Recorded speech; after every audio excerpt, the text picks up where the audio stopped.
How to transfer Spotify playlist to Apple Music. Let's get started. For that, first of all, open up the App Store and then in the search bar, you want to go ahead and simply search for SongShift. Once you search for it, you want to go ahead and simply download the app. Once downloaded, open the app. And now you want to go ahead and simply tap on Apple Music, tap on Continue, tap on Allow.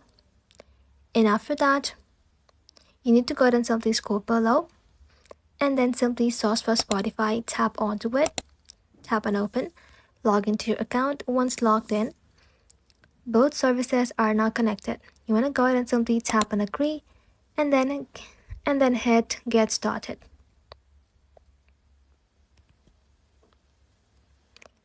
Now go to Shift tab and then simply tap on the plus button. Right over here, choose Spotify as the source, then select the playlist you want to transfer.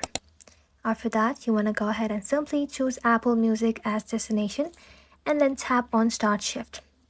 Now, review the song matches, confirm them, and the playlist will automatically transfer to Apple Music. That's it. Thank you all for watching. If this video was helpful, consider subscribing to our channel and liking this video.